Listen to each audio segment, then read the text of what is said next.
And huge news out of Gainesville today. Star receiver Antonio Callaway suspended for the opener against Michigan for his latest transgression. 6 other players suspended with Callaway. What it means for the Gators coming up on the show. Of course, Michigan looming in the opener. Back here on Action Sports Jax Primetime, Brent and Dan. Antonio Callaway will not be playing against Michigan after all, but not because of an earlier arrest this summer. No. Callaway and 6 others out for the opener in Dallas. While the Gators aren't saying the reason, Jim McElwain did release a statement earlier today saying a small group of players made extremely disappointing choices. Action has been taken, and they will miss Michigan. Now, the other guys, the other big name at this point in their careers is defensive end Kavanis Davis. He had a forced fumble in the Outback Bowl, 5 tackles in the SEC Championship. Others were not expected to contribute, at least not this early. Guys like Desir-Jones, Miller, Smith, Houston's a freshman, Telford's a freshman, so all those guys weren't going to play as well, but not a good optic look with 7 guys suspended for the opener. Oof. Michigan favored by 2.5 to 3 points in Vegas. Wonder if Callaway moves the needle. I'm just going to stand right here and do this because I think Dan, you and Gator fans may just be mad at Antonio Callaway by Probably now. a little bit, and it's disappointing because he's gotten so many chances, and it looks like he's going to get even another one. And I think if you took a poll right now, probably half the Gator fans would say, let him go. I don't know. Look, he is their best offensive player. There's no question. He's not. But he's not going to be playing in the NFL living that kind of life. No. So he better straighten up. I did do some research, though, on the Wolverines. What do you got? I think the folks down here think blue won't be as good this time around because of all the guys that left after last season. But I got news for you. Big changeover on this defense team especially. is pretty good.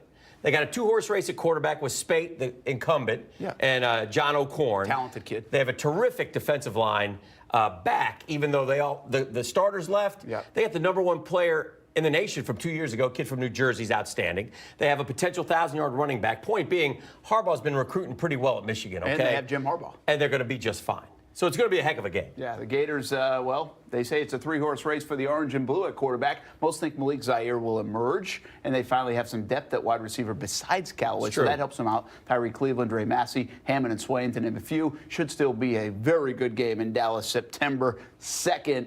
And important to Florida for so many reasons. Win the opener, and the Gators could make a little bit of a run, get to 5-0 before LSU, Texas A&M, Georgia on the schedule. Dan Hicken will be in Arlington, Texas, Jerry's World, for that game. Can't wait. Moving on. The Gators will open the season against Michigan without Antonio Callaway and 6 other players. We'll share head coach Jim McElwain's response and which Gators will have to step up in Callaway's absence coming up as the Sunday Sports Zone rolls on.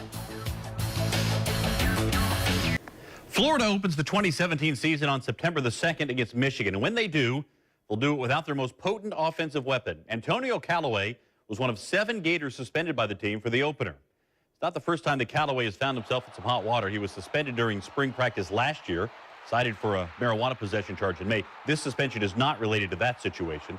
In a written statement, Jim McElwain said that, quote, a small group of players have made some choices that are extremely disappointing, and that they will use this as a learning opportunity. Without Callaway, the Gators will be without their best receiver and punt returner against Michigan. That means guys like Brandon Powell, who got 45 passes last year, but has never been much of a deep threat, going to have to be a bigger player for the Gators in their offense. Callaway's backup is sophomore Freddie Swain, who's never caught more than 2 passes in a game for the Gators. So make no mistake, this is a blow for Florida's chances against Michigan. So the Gators move forward, prepping for the Wolverines. There are a number of guys who have been okay, who are going to have to step it up this year. Big focus of fall practice for the Gators has been to not accept last year's standard as acceptable. Jim McElwain wants more. We've been okay. We've been, whatever, been to Atlanta and all that stuff, but we're not good enough. And pushing us through average is really what I want to get done, and we'll see. I'm not any predictions, but that's what we have to do.